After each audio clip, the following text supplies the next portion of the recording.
오늘 읽으신 본문 사도행전 7장 44절로 53절 말씀을 중심으로 해서 하나님이 찾으시는 공동체라고 하는 제목으로 함께 은혜를 나누기를 원합니다.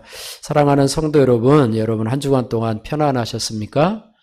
서로 우리 옆에 사람 보고 인사하시기 바랍니다. 옆에 우리 성도님 보고 주의 사랑으로 축복합니다. 옆에 분들은 인사하시고. 저희가요, 이제 사도행전을 지금 이제 주일로 얘기하면 세 번째로 이제 우리가 말씀을 전하고 있는데요. 첫째 주에는 사도행전 2장 42절로 47절 말씀을 통해서 성령의 다스림이 있는 공동체, 성령의 다스림이 만드는 공동체라는 제목으로 말씀을 나눴습니다. 그래서 성령의 다스림을 받는 공동체는 말씀 위에 세워진 공동체고, 또 사랑으로 서로 연결되는 공동체, 또 고난 중에서도 기쁨과 찬양이 넘치는 공동체라는 모습으로 우리가 성령의 다스림을 받는 공동체가 되자 이렇게 말했고, 성령의 다스림을 받는 공동체는 하나님께서 축복하시되 날마다 구원받는 사람의 수를 더하시니라 이렇게 말씀하셨습니다. 그래서 지난 주일에는 날마다 구원받는 사람이 더해지는 공동체의 특징에 대해서 살펴보았는데요. 첫 번째는 예수의 흔적이 나타나는 공동체, 또 삶이 변화되고 또 복음을 증거하는 생명력 있는 공동체였다 이렇게 저희가 두 주간 동안 살펴보았는데요. 오늘 대한 이 설교의 말씀은요, 분위기가 좀 다릅니다. 초대교회가 전도하고 또 사랑이 넘치고 또 찬양과 기쁨이 넘치고 또 날마다 구원받는 자의 수가 늘어나는 그런 모습과는 전혀 분위기가 다른 그런 모습인데요. 오늘 본문은요, 여러분이 알다시피 초대교회에 스데반 집사가 순교의 돌팔매질을 맞기 전에 유대인들을 향해서 한 마지막 설교 내용입니다. 스데반은요, 이 설교를 하고 순교를 하게 되는데, 여기에서 유대인들에게 하고 싶은 말들을, 하나님의 음성으로 그동안 하고 싶었던 말들을 전하면서 하나님이 찾으시는 공동체가 과연 어떤 공동체인가, 또 하나님이 찾으시는 성도는 과연 어떤 성도들인가 대한 그런 도전을 하고 있게 되는데요. 오늘 본문 말씀을 통해서 하나님이 과연 어떤 공동체를 찾으시는가, 이 부분을 생각하면서 저와 여러분들의 삶을 돌아보시고 또 우리 수정교회를 향하신 하나님의 또 비전들을 생각하면서 나가는 그런 은혜가 있기를 주님의 이름으로 축복합니다. 먼저 첫 번째는요, 오늘 44절에서 50절 말씀입니다. 44절에서 50절 다시 한번 읽어보도록 하겠습니다.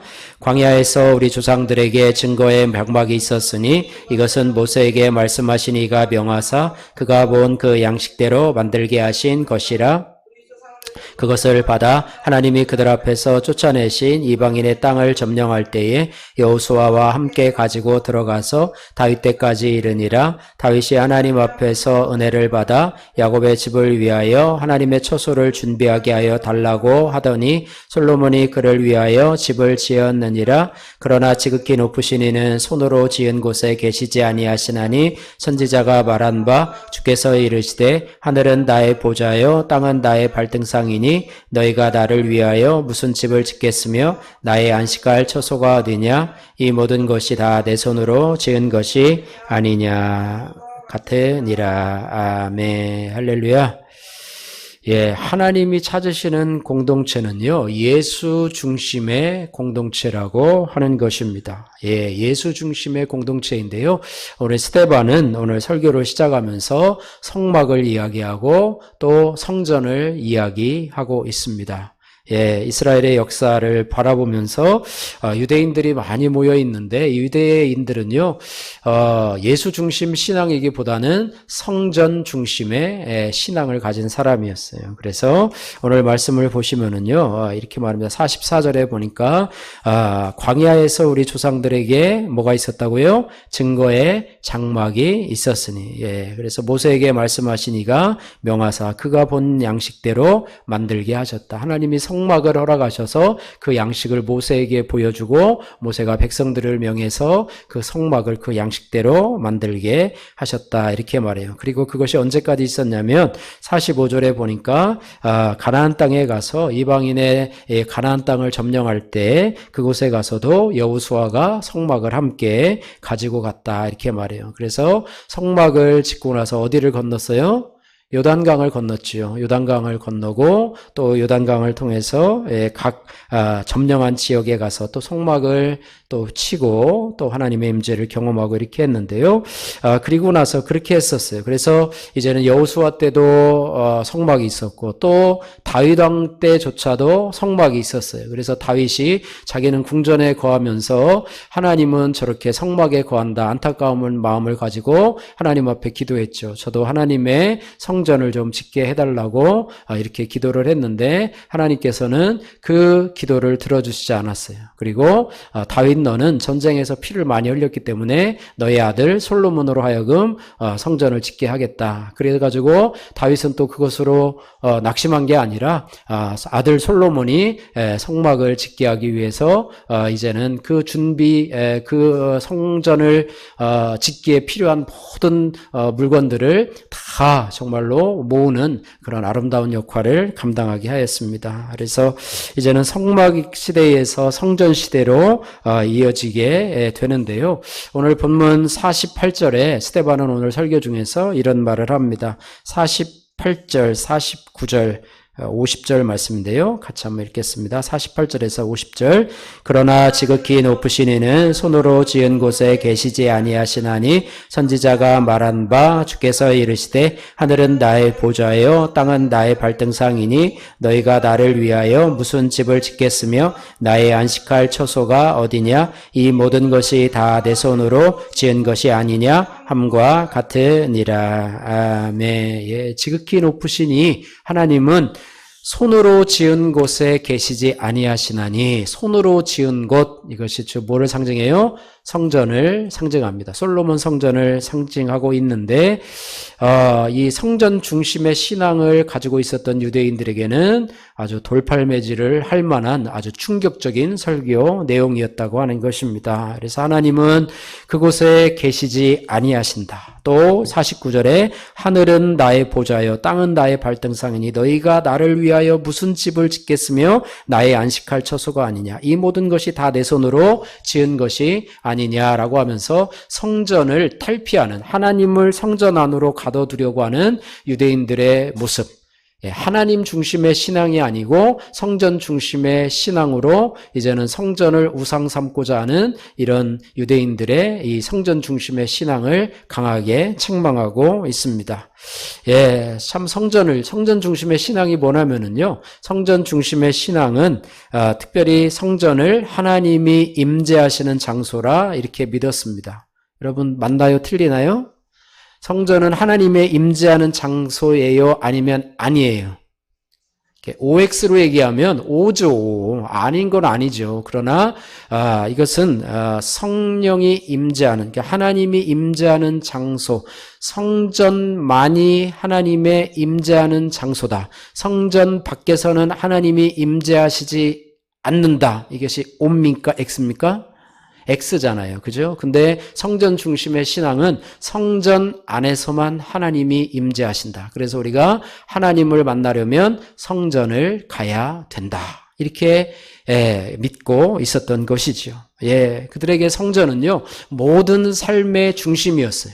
성전 중심의 신앙이었어요. 성전 중심의 신앙, 좋은가요? 좋지 않은가요? 요즘으로 얘기하면 교회 중심 신앙, 교회 중심 생활, 좋은가요? 좋지 않은가요?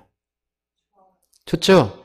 교회는 안 오고 그냥 교회 중심이 아니라 교회 겉만 도는 신앙생활보다는 성전 중심의 신앙생활 좋은 것입니다. 예, 그런데 그런 것이에요. 그래서 이 유대인들은요, 성전에서 제사도 드려지고 또 희생제물도 바쳐지고 절기예배가 드려지고 또 유월절과 오순절, 초막절 같은 절기 때마다 또 예루살렘 성전으로 순례길을 행하는 그런 성전 중심의 신앙생활이었다고 하는 것이 참 좋습니다. 예배 중심의 신앙, 성전 중심의 신앙 참으로 좋지만 그러나 더 나가야 될 것은 뭐냐면 예수님 중심의 신앙생활을 해야 한다라고 하는 거예요. 예, 그래서 그렇습니다. 그래서 이들은요 성전 중심의 신앙생활을 가지면서 처음에는 참 좋았어요. 처음에는 그것이 안전하게 생각하고 또 신앙생활을 잘 유지하면서 하나님 중심으로 잘 유지돼 갔는데, 그러나 오래오래 지속되면 매너리즘에 빠지게 되고 점차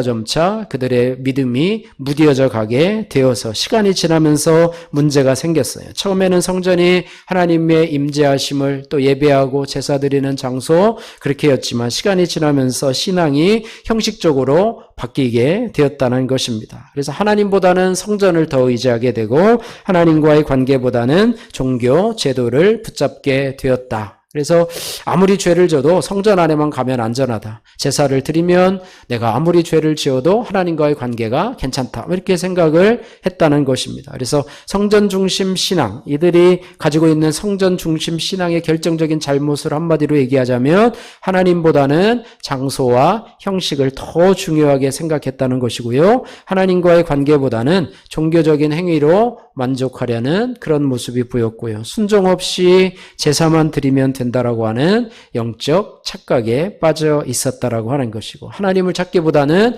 하나님을 이용하는 그런 신앙으로 변질되었다는 것입니다. 그래서 생명 되신 예수님이 아니라 껍데기 성전을 붙잡고 머물게 되는 것이 유대인들의 성전 중심 신앙의 가장 결정적인 폐해였다고 생각합니다.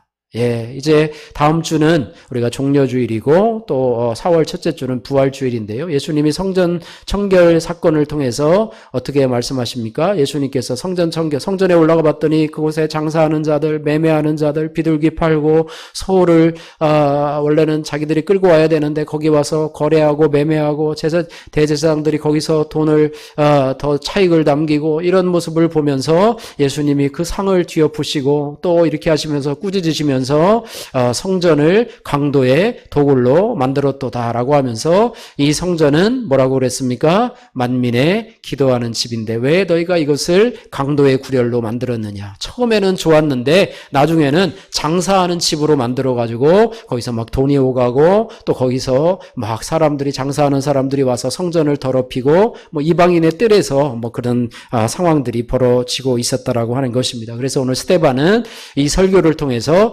그들을 지금 책망하고 있는 것입니다. 하나님은요, 우리들에게 예수 중심의 신앙을 갖기를 원한다라고 하는 것입니다. 예수님은요, 이 땅에 오셔서 뭐라고 말씀하시냐면 이 성전을 헐라 내가 사흘 만에 일으키리라 이렇게 말씀하셨어요. 유대인들은 이것을 보고 40년 동안 지은 이 성전을 무너뜨린단다 하면서 막 오해를 하고 예수님을 막 비난을 했죠. 그런데 예수님은요 자신이 참된 성전이라 이렇게 말씀하셨어요. 성전 건물이 아니라 우리가 하나님을 만나는 중심은 바로 예수 그리스도시라고 하는 사실을 우리가 기억해야 할 것입니다. 그래서 신약 시대의 신앙은요, 성전 중심 신앙에서 예수 중심의 신앙으로 바뀌게 되었다. 그래서 하나님이 찾으시는 공동체는 예수 중심이라고 하는 것입니다. 여러분 지난번에도 말씀했지만 성경의 주인공, 구약의 주인공, 또 신약의 주인공 바로 예수 그리스도시라고 하는 거예요. 구약에서 다시 오실 예수님, 신약에서는 오신 예수님, 또 재림의 예수님을 바라보면서 다시 오실 예수님 중심에, 그래서 우리의 신앙도 누구냐면 예수 중심의 신앙이 되어야 된다라고 하는 것입니다. 그래서 성 아우구스티누스는 이렇게 말했어요. 유명하신 교부시죠.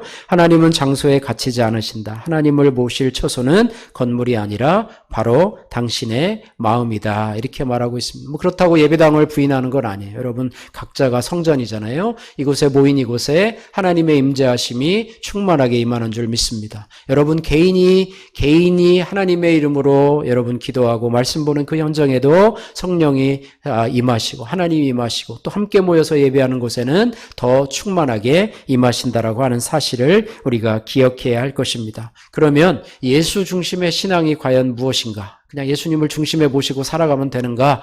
뭐 이런 부분이 아니고요. 좀 더 구체적으로 살펴보면 예수 중심의 신앙은 구원의 중심이 예수님인 신앙이라고 하는 것입니다. 여러분 구원은 뭐로 받나요? 행위로 받습니까? 아니면 믿음으로 받습니까? 믿음으로 받잖아요. 그런데 우리 중에 많은 사람들은 행위로 구원을 받는다고 생각하는 사람들이 참으로 많아요. 착한 일을 해야 구원을 받는다.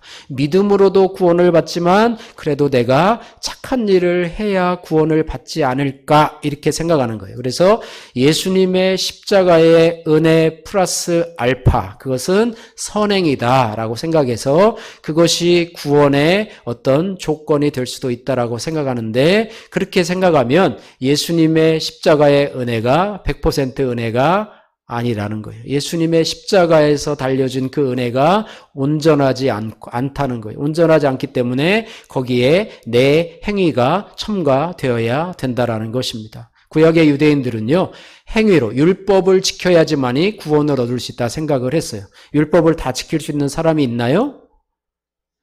한 사람도 없어요. 없나니 하나도 없어요. 그래서 우리는 그 율법은 우리를 복음으로 인도하는, 죄를 깨닫게 하고 복음으로 인도하는 몽학선생이 된다라고 말씀을 하고 있는데, 그래서 예수 중심의 신앙은 구원을 받는데 나의 행위가 아니라, 나의 공로가 아니라 오직 예수님의 십자가와 그 은혜로 인하여 구원을 받는다는 믿음을 가진 신앙이 바로 예수 중심 신앙이라고 하는 것입니다. 이를테면 우리가 하나님에 대해서 생각할 때도 하나님 앞에 내가 잘해야 하나님이 나를 사랑하시지가 아니고, 내가 잘해야 하나님이 나를 이뻐하시지, 내가 잘해야 하나님이 기도응답도 해주시고 자녀들에게도 복을 주시지라고 생각하는 그 신앙이 바로 어떻게 보면 잘못된 신앙이라고 하는 것입니다. 그런데 예수 중심의 신앙은 뭐냐면, 하나님이 이미 예수님 때문에 하나님이 나를 사랑하시는 거야.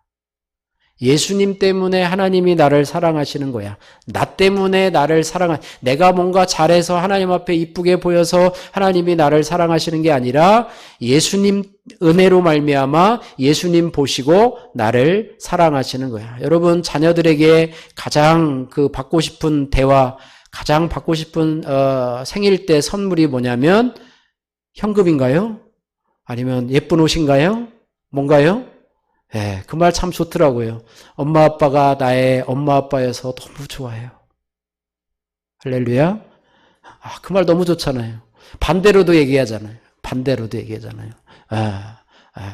네가 나의 딸이 되어주고 아들이 되어주어서 참 고맙다. 반대로도 이렇게 속하는 말이잖아요. 그래서 참 인정받지 못한 자녀들은요, 그 부모에게 인정받으려고 평생을 노력을 하잖아요. 내가 이렇게 해가지고, 이렇게 하면 우리 아버지가 나를 좀 인정해 주지 않을까? 뭘 해가지고 갔는데도 쳐다보지도 않아요. 인정해 주지도 않아요. 또 가서 열심히 살아가지고, 그렇게 해가지고 명예도 얻고, 물질도 얻어가지고 가서 했는데, 아버지가 인정해 주질 않아요. 그러다가 아버지가 돌아가시고, 아버지가 나를 사랑해 주신다라고 하는 한마디만 하면 나는 너무 좋을 텐데, 그 말이 듣고 싶은데, 그거를 듣기 위해서 내가 가진 노력을 다해도 아버지가 나를 인정을 안 해주신대. 참 그것이 우리의 신앙으로 연결돼서 하나님도 내가 뭔가를 많이 해야 하나님이 나를 이뻐해 주시고 사랑할 것처럼 생각을 하지만, 하나님은 나를 나 자체로 생각해 주시는 하나님이시다. 할렐루야. 탕자가 돌아올 때 탕자가 뭔가를 해서 아버지가 와서 버선발로 뛰어와서 그를 환영해주고 잔치를 벌인 것이 아니라, 탕자는 그저 죄를 회개하고 아버지 집으로 돌아와서 그 자체가 좋아서 그를 부둥켜 안고 그에게 축복하고 잔치를 벌인 것이다. 하나님은 나를 그저 사랑하신다. 나를 예수님 때문에 사랑하시고 나를 그저 있는 모습 그대로 사랑하신다. 이것을 가지시기를 주님의 이름으로 축복하고, 이것이 바로 예수 중심의 신앙이라고 하는 것입니다. 또한 예수 중심의 신앙의 가장 중요한 것은 뭐냐면 삶의 주인에 대한 문제입니다. 여러분의 삶의, 여러분 인생의 주인공이 누구이십니까? 좀 분위기가, 그죠? 분위기가 나라고 하면 조금 틀릴 것 같잖아요. 그래서 내 인생의 주인이 처음에는 나예요. 그죠? 내 인생의 주인은 나였어요. 뭐 저도 예수 믿기 전에는 나였었고, 내 인생은 내가 계획하고, 내가 준비하고, 내 인생의 주인공은 내가 이끌어가는 것이다 생각을 했는데, 예수님을 믿고 나서 내 인생의 주인이 이제는 나에서 누구로 바뀌었냐면, 예수님으로 바뀌었다라고 하는 거예요. 할렐루야. 이것이 바로 예수 중심의 신앙이라고 하는 것입니다. 그래서 내가 내 삶의 주인이 되는 것은 뭐냐면 내 생각을 우선시하고 내 계획을 우선시하고 내 감정을 우선시하는 것이 내가 주인인 삶을 살아가는 것인데, 예수님이 주인이 되는 삶은 무엇이냐면 내 생각보다 주님의 뜻을 우선시하고 내 계획보다 주님의 인도하심을 따르고 내 감정보다 주님의 말씀을 기준으로 삼는 것. 다시 말하면 신앙의 중심이 내가 아니라 예수님이 중심인 삶, 이것이 바로 예수 중심의 삶이라고 하는 것입니다.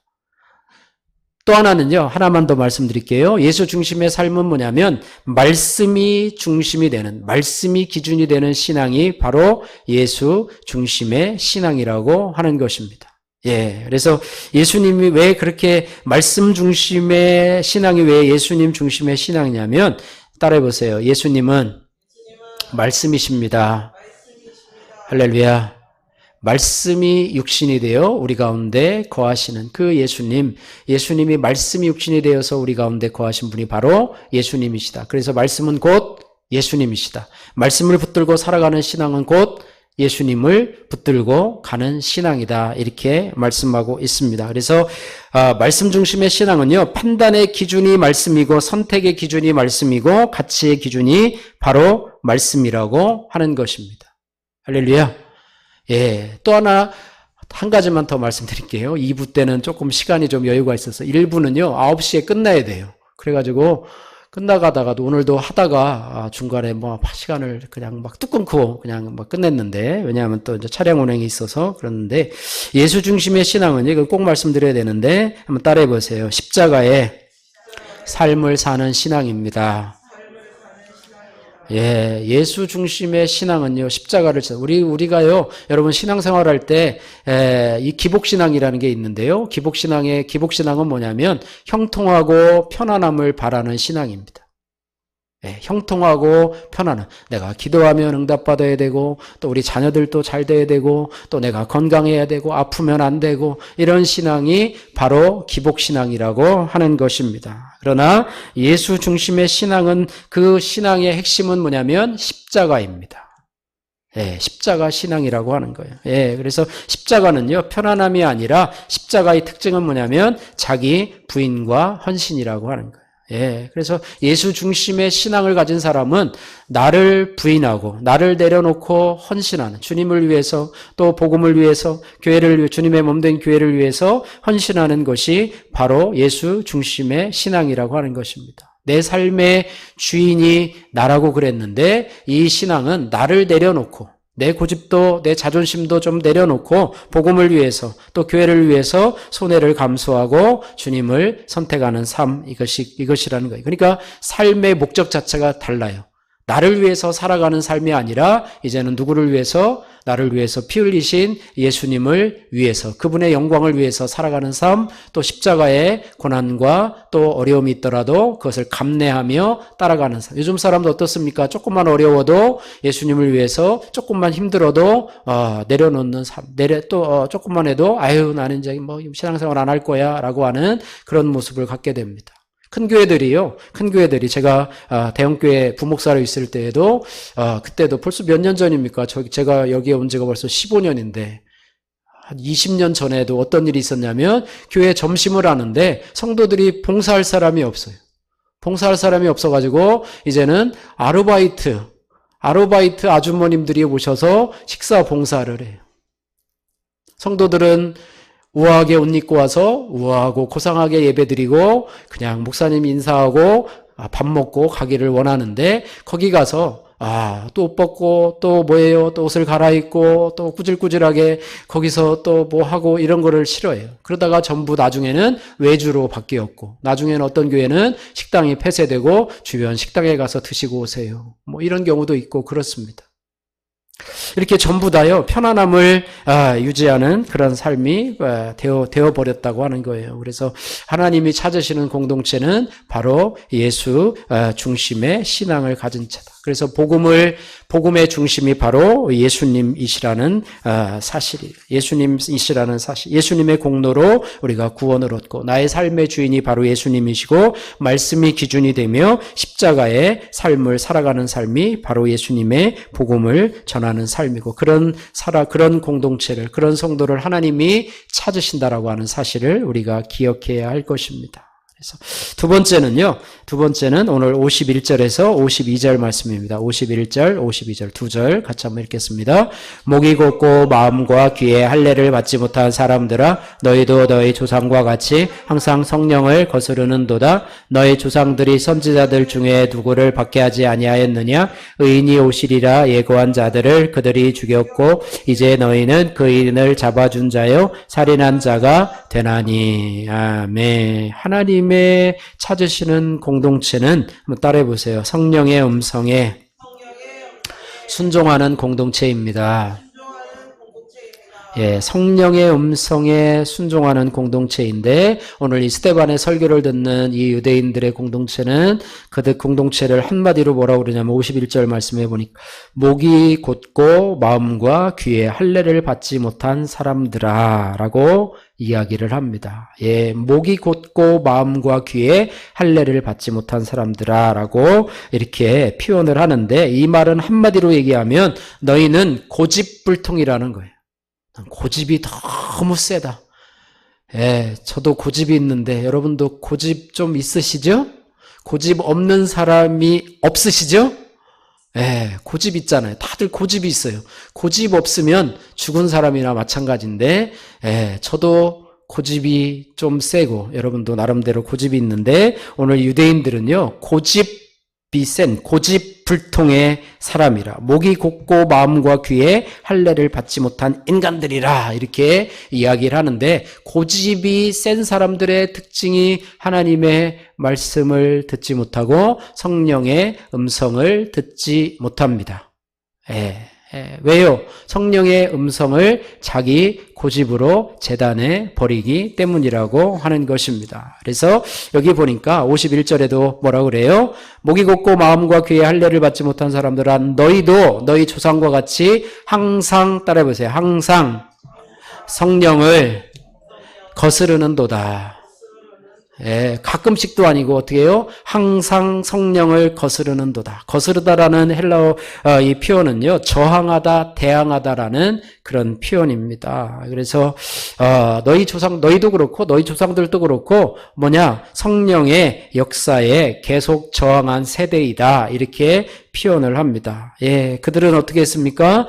예, 선지자들 52절에 보니까 너희 조상들은 선지자들 중에 누구를 박해하지 아니하였느냐? 라고 얘기를 했고 박해할 뿐만 아니라 의인이 오시리라 예고한 자들을 그들이 죽였고 이제는 그 의인을 잡아준 자요 살인한 자가 되었나니 라고 이야기를 하고 있습니다. 결국은 선지자도 거부했고 또 그들이 전해준 하나님의 말씀도 거부했고 결국은 누구까지 거부했습니까? 예수 그리스도 메시아까지도 십자가에 못 박혀 죽이는 그런 우를 범했다라고 하는 것입니다. 그런데 문제는 그들이 성경에 정통한 자였어. 성경에 지식이 없었던 사람이 아니에요. 그들은 모세와 또 아브라함의 자손이라고 스스로 칭하고 또 율법에 정통한 자라고 이야기를 하면서 또 하나님이 우리를 택하신 선민이라고 얘기를 하면서도 결국 성령의 음성을 거역하고 또 반역하고 대항했던 그런 사람이라고 하는 것입니다. 그래서 우리는 하나님이 찾으시는 공동체는 성령의 음성을 순종하는 공동체가 돼야 될 줄로 믿습니다. 할렐루야.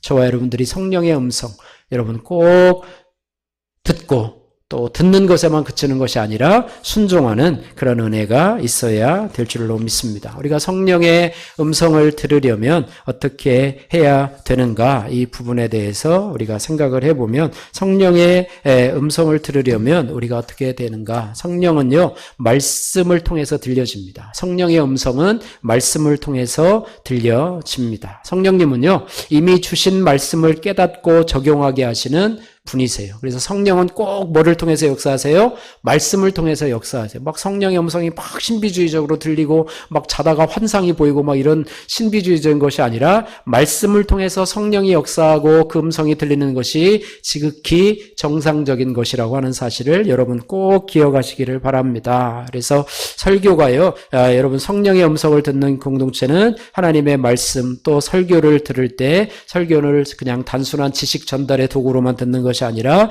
하나님이 이 설교를 통해서 나를 변화시키는 하나님의 음성으로 받아들이고 말씀 안에서 반응하는 것이다. 그래서 설교 하나님의 말씀을 듣고 오늘 말씀 괜찮네, 오늘 참 은혜가 됐어, 뭐 이 정도로 끝나는 것이 아니라 오늘 말씀은 하나님이 지금 나에게 하시는 말씀이다. 이게 구속사적으로 여러분 큐티할 때도 나한테 적용을 하세요. 나는 어떤가? 너가 아니라 나에게서 적용한.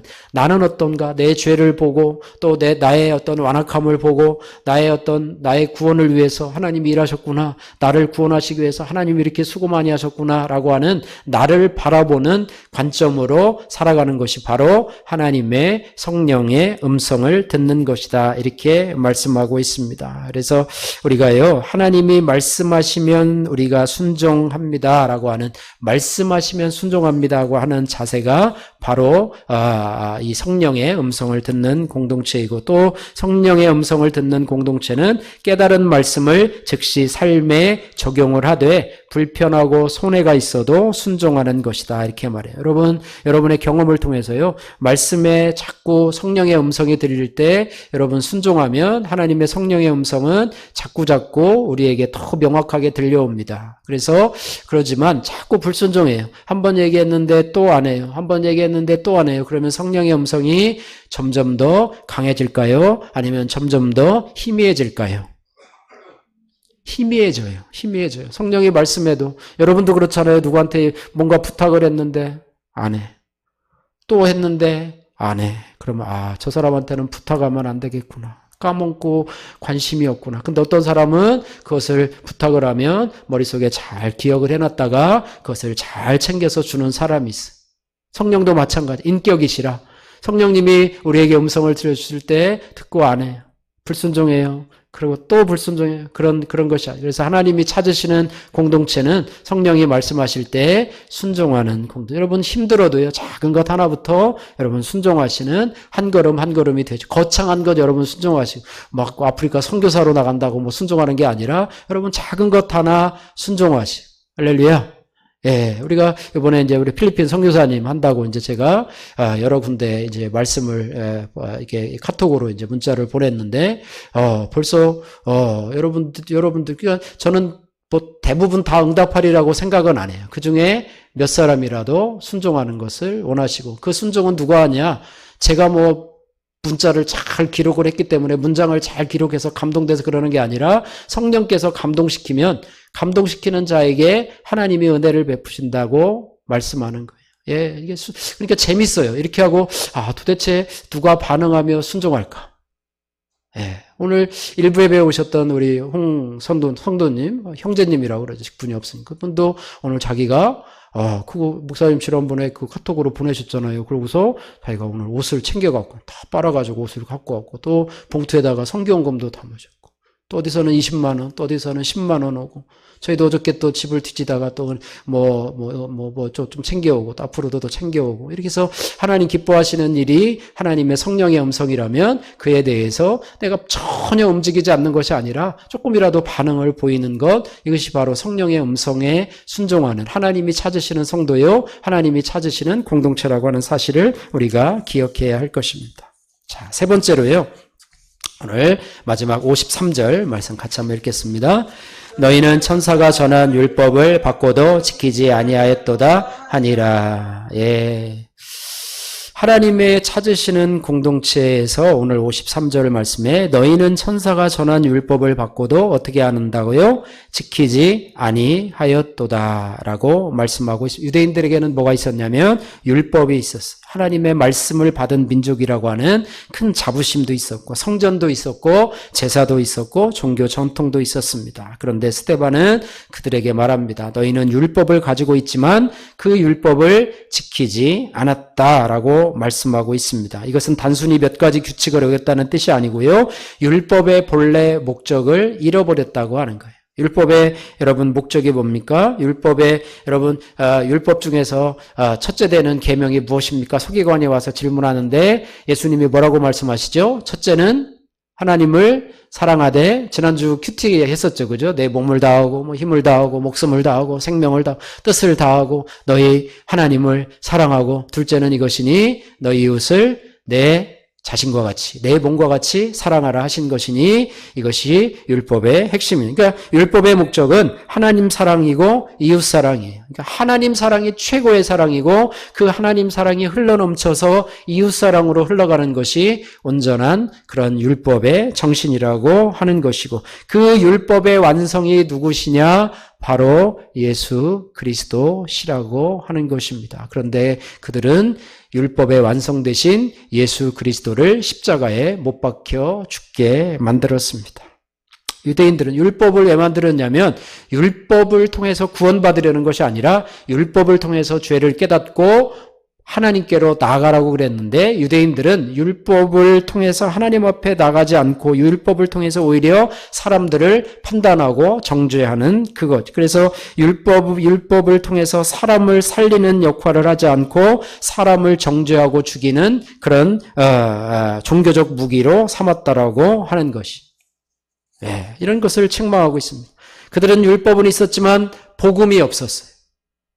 종교는 가지고 있었지만 생명 되신 예수 그리스도를 십자가에 못 박혀 죽었습니다. 그래서 사랑 없는 율법은 사람을 살리는 것이 아니라 사람을 죽이는 칼이 되고야 만다라고 하는 것입니다. 마틴 루터는 이렇게 말했어요. 율법은 우리를 절망하게 만들지만 복음은 우리를 살게 한다, 이렇게 말하고 있습니다. 그래서 율법은 우리를 죄를 깨닫게 하지만 복음은 그 죄에서 우리를 살게 하는 역할을 하게 된다. 그래서 하나님의 찾으시는 공동체는 복음을 붙잡고 그 복음을 흘러보내는 역할을 하는 공동체가 바로 하나님이 찾으시는 공동체라, 이렇게 말씀을 하고 있습니다. 그래서 생명의 복음을 증거하는 공동체라고 하는 말씀인데요. 우리가 생명의 복음을 가진 공동체, 이것은 어떤 생명의 복음이 뭐냐면 예수님께서 나를 죄 가운데 저주 가운데 나를 살리셨다라는 확신, 또 죄사함의 은혜에 대한 하나님에 대한 감격, 또 하나님의 관계가 지금 살아있는 그런 것이 있을 때 복음은 이제 설명이 아니라 고백이 되고 이론이 아니라 삶이 된다라고 하는 거예요. 그래서 이것이 말로만 아니라 삶으로 드러내는 공동체가 바로 하나님이 찾으시는 공동체라고 하는 것입니다.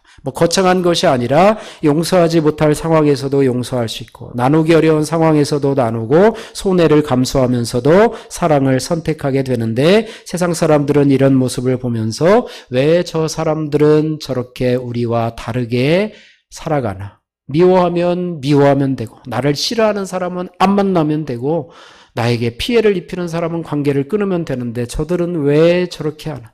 원수를 사랑하라고 그러고 나를 미워하는 사람을 위해서 기도하라고 하는데 왜 저들은 저렇게 할까라고 하면서 말할 때 그 질문에 대한 해답이 바로 뭐냐면 예수님 때문입니다.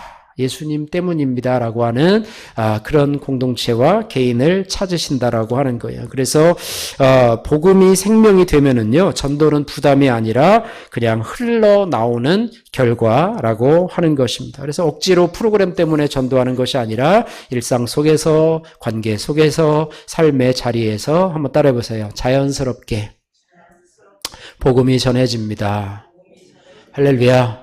그래서 초대교회가 날마다 구원이 더해지는 공동체가 되었다, 이렇게 말씀하고 있습니다. 초대교회처럼 내가 보고 들은 것을 말하지 않을 수 없는 상태가 됐다. 나에게 생명 주시는 예수님을 전하지 않고는 견딜 수 없는 상태가 되는 것이 바로 하나님이 찾으시는 성도와 공동체가 된다라고 하는 것입니다. 그래서 이것은요, 숫자가 아니라 한 영혼을 사랑하는 그런 마음, 전도가 프로그램이 아니라 사명이 되는 그런 공동체가 바로 하나님이 찾으시는 공동체가 된다. 바라기는 저와 여러분들, 우리 수정교회가 그런 공동체가 되기를 주님의 이름으로 축복합니다.